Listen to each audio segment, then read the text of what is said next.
Kaninang umaga pala nanguha kami ng nyog sa bukid. Medyo malakas pa nga ang hangin pagpunta namin kanina.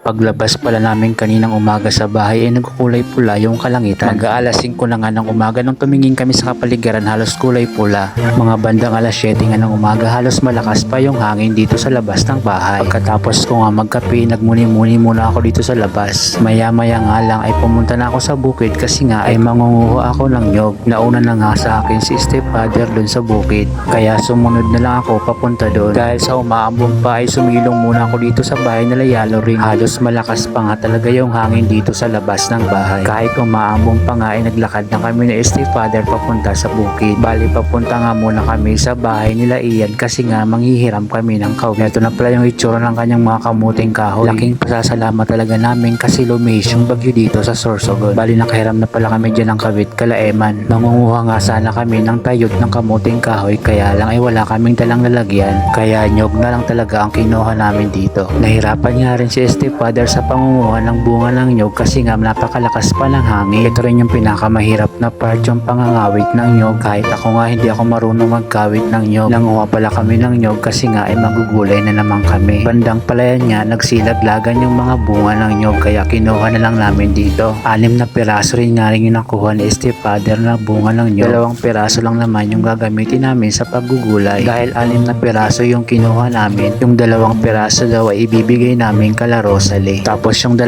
piraso reserva kung sakaling magugulay ulit kami. Shoutout pala kay Miguel Engera or Tata. Kapitbahay ko pala yan si Tata. Nagpapa-shoutout siya sa vlog ko. Pero wala siya dito dahil nagtatrabaho siya sa Manila. At doon na rin sila nakatira ngayon. Teka lang, balik muna tayo dito sa pangunguha namin ng nyog. Yan na nga ang mga nakuha naming nyog. Mabuti na nga lang ay magulang na talaga tong nakuha naming nyog. Kaya tamang-tama talaga to sa panggulay. Nilagyan niya ni stepfather ng hawakan itong nyog na nakuha namin. Bali pagdidikitin niya kasi yung 2 piraso para mas madaling bitbitin. Sigurado sa mga sanay sa pangunguha ng nyog, alam na alam nyo ang ganitong technique para hindi mahirap ang pagbibitbit nito. Aalisan na sana namin ito ng bunot kanina, kaya lang ay umaambo na naman. Kaya sabi ni stepfather ay doon lang sa bahay namin alisan ang bunot. Mas magaan sana ang pagbibitbit nito kung wala lang bunot. Pagkatapos ng lagyan ni stepfather ng hawakan itong mga nyog, sinauli muna niya ang kawit kala Eman. Yan nga pala ang bahay nila Eman. Kitang-kita pa nga ang hampas ng mga dahon ng nyog dito. Kumuha nga ng ulay pala to si stepfather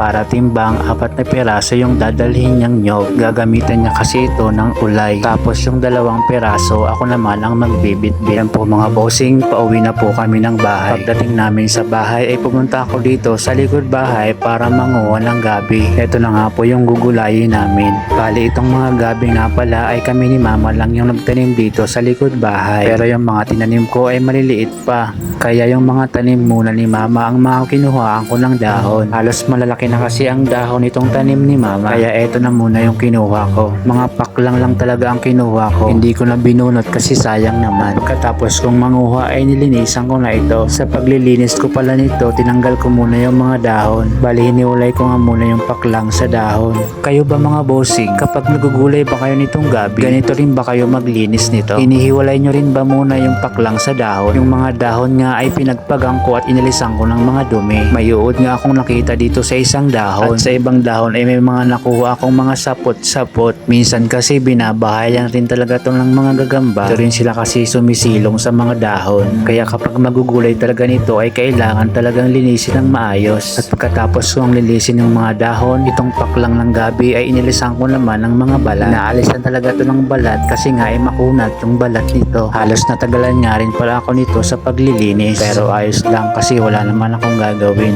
Dahil nga sa walang pasok ngayon kaya hindi ako nagluto ng mga paninda. Kaya eto na lang yung pinagkaabalahan ko. Katapos ko ang linisin ng mga paklang ay giniris ko na ito or hiniwa sa Tagalog. Pag ihiwa pala nito, tamang sukat lang yung haba. Kasi kapag linuto na ito ay lumiliit naman sila. Dati nga ay gumagawa ako ng pinangat. Masarap kasi talaga ang pinangat na gabi. Pero ito gugulayin lang namin ito ng 5 simpleng pagkaluto lang. Ayan na po ang itsura ng mga paklang na nahiwa ko. At pagkatapos ay kinisnit ko naman itong mga dahon. Kayo ba kapag nagugulay nito ay kinikisnit nyo rin yung dahon or ginigiris nyo po? Bagay kahit anong hiwa naman ay pwede dito. Depende na lang sa inyo kung ano yung gusto nyo. Magpapasalamat nga pala ako sa mga kapwa ko content creator at shout out sa mga followers ko. Maraming salamat sa inyo. Dahil sa inyo kaya patuloy lang ako sa paggawa ng mga content. Maraming salamat po sa inyong lahat. Hanggang dito na lang muna. Bye bye. Ingat kayo.